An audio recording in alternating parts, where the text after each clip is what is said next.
In a classroom, there was a teacher who gave an exercise to the students. The students were asked to write, what is it that you want to become? Of course, every student wrote a profession that they wanted to become in life. I want to be a doctor, I want to be a teacher.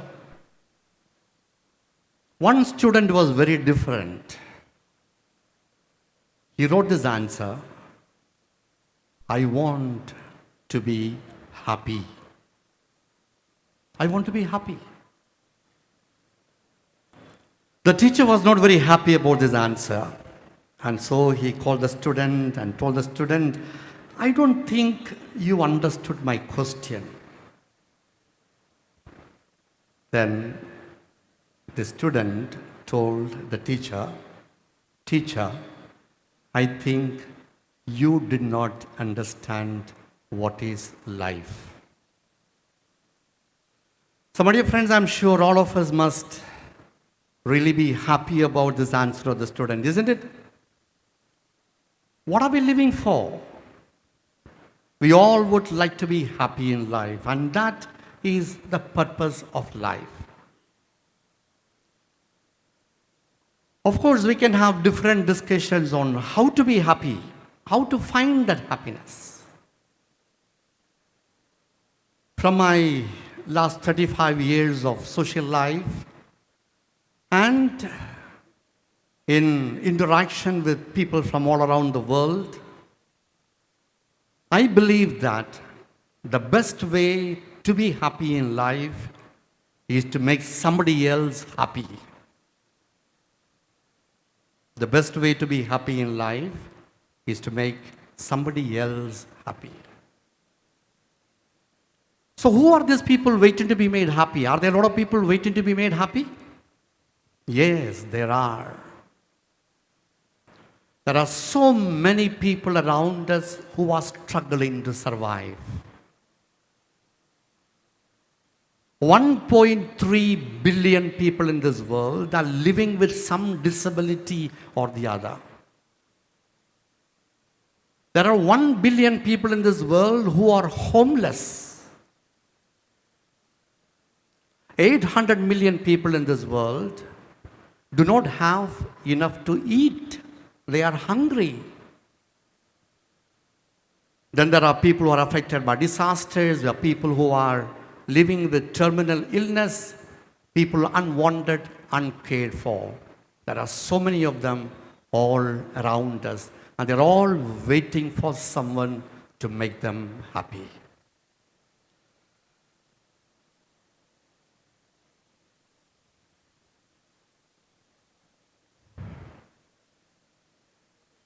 My last 35 years has been a journey of happiness, trying to give happiness to the people who are unwanted in the society. My first experience was going to help the people who were affected by tsunami. In 2004, on December 26, when tsunami happened in Southwest Asian countries, 216,000 people died. The very next morning, we traveled to Cuddalore. We had made chapatis the whole night and we thought we will distribute them and we'll come back. But we came back 2 years later. We found dead bodies on top of the trees. We found dead bodies on top of the buildings. The first few days were spent on burying them. And then we moved to a small village called Maduvapulam. There were about 60 fishermen living there. All of them had lost their livelihood. Their boats were gone. They said, Father, we are afraid of the sea. But the only way for us to survive is to go back to the sea, because we can't live without fishing. But all our boats are gone. I called up to my friend Pradeep, who was a global businessman, told him, Pradeep, this is the situation, can you help us? 2 days later, Pradeep called me back and said, Father George, I have found somebody who is willing to give us $100,000. We can buy about 10 boats. So all these people in Madhuvapalam village, about 60 of them, we divided into groups of 6 people, 5 people who can go for fishing, and a widow who had lost their husband in tsunami, and then gave them the boats. On the 23rd day of tsunami, we were able to send them back for fishing. And that was the first village in the entire Indian coastland that went back to the sea with new boats. Well, you will find the photos of those beautiful moments here. And everybody was so happy that they could get their life back. They were happy, and I was very happy. The second experience I had in my life was when earthquake happened in Nepal. 9,000 people had died. 3.5 million people had lost their houses. We traveled to Kathmandu in the first flight available from Delhi. We went to one of the villages around there. You will find this man sitting here. It was the 5th day after the earthquake. And he was sitting on the rubbles of the house that had fallen down. He would not get up. He would not eat. He said, I am going to die with my house. It took us hours of counseling and talking to him to get back to him to say, yes, I can leave, only after we promised him that we are going to build a house for him. We built a house for him, not only just for him, but for about 660 people, families who had lost their houses. We rebuilt the houses for them. Some of them were like this shelters, but some of them were paka houses.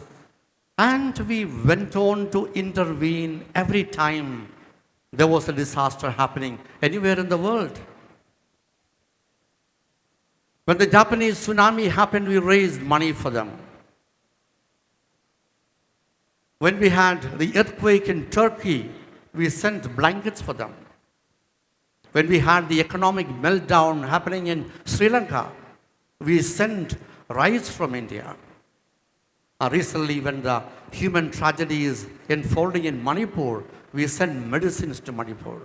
So every time there is a disaster happening, we said, these are people who are struggling and they should not be left alone. And so we responded in whatever way that was possible. My dear friends, I belong to a religious congregation called the Claretians. We are the Claret College and the school here. 3 dictums that lead the Claretian fathers are: do what is urgent, do what is timely, do what is effective. I have taken this very seriously in my life, and wherever I have seen groups of people struggling, well, I have been trying to respond to those situations. 1988, I found a lot of young people in Bangalore being affected by drugs and alcohol, and we started an organization called Hope Anti-Addiction Action Group. And today, Hope Recovery Center in Belgaum is the largest de-addiction center in the whole of North Karnataka. We have treated about 12,000 alcoholics, giving them hope. 2005, when we found people struggling to survive because of HIV and AIDS, we set up 2 support care centers, one in Bangalore and one in Belgaum. And today more than 3,000 people have found life because of this intervention. 2008, I came across a lot of children who were with disabilities, and we started a child trust. 50 children today are able to get educated because of this initiative. 2013, I came across people who were blind, visually challenged, and we said something must be done. We started Project Vision. an initiative on eye donations, which today has been able to give eyesight for 600 people. About 10,000 people have been given cataract operations and they see life better today. In 2020, when the COVID struck the world, we started a small program called Mother's Meal. Well, these are people who were given the Mother's Meal kit. I lost my mother to COVID. I said, we must do something in her memory. So we named this program as Mother's Meal. Every month, 500 rupees worth of a provision kit to a family to help them to survive. And at the peak of COVID, about 3,000 people in 7 countries, we have been able to reach the Mother's Meal kits, including to Uganda and Sri Lanka, Nepal, in China. So what happens when you live with a purpose? When you live with a purpose, people around you will find meaning in life as well. Yesterday morning, a boy came to meet me. He was born with HIV. He was in our support center for many years. We educated him. We trained him. We got him a job. Yesterday he came and showed me the salary slip. Father, I am earning 26,000 rupees today. I can make my life. When we live with purpose and help people who are struggling to survive, well, you will see lives changing around you. And nobody will become somebody because of your efforts. Everybody in this world has to be within the circle of somebody's love. Nobody should be left alone in this world. Pope John Paul II, in his book, Threshold of Hope, what he wrote in the year 2000, he presents to us what kind of a world vision we must live with. He said it in just one sentence.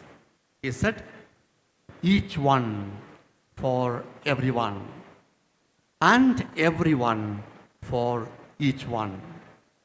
Nobody should be alone in this world.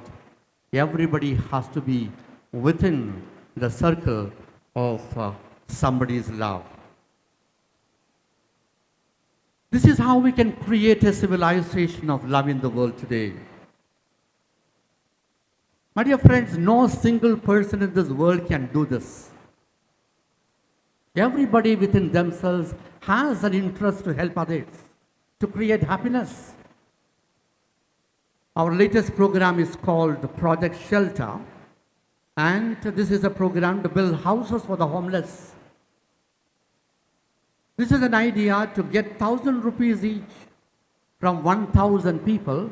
So we raised 10 lakhs and built a house for a homeless family. And every month we can create a house. When I started this, I thought I would take about 1 year time to find 1,000 people to be part of it. But to my pleasant surprise, just within 30 days, I could find 1,000 people to be part of the movement.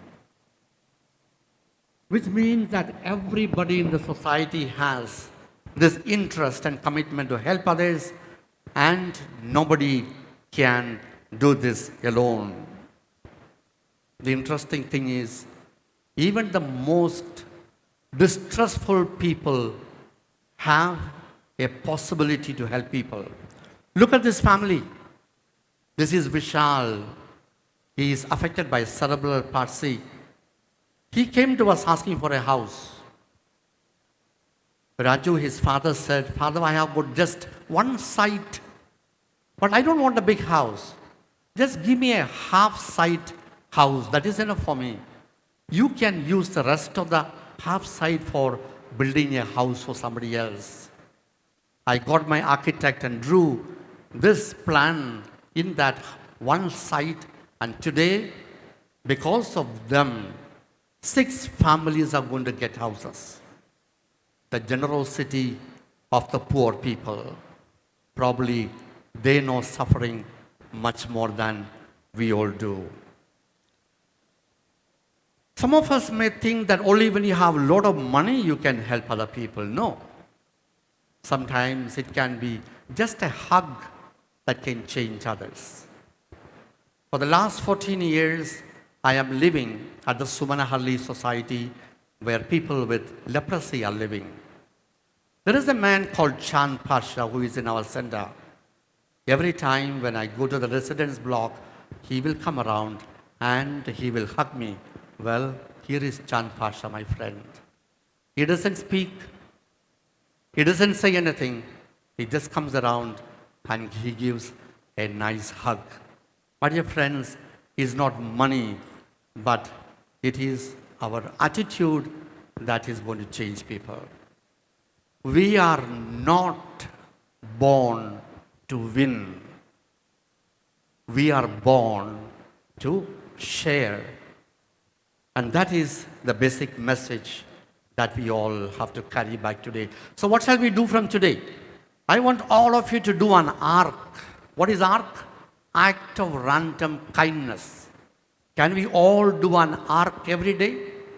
With a word, with a smile, with a pat on somebody, maybe with a little money, whatever can be done, can be done.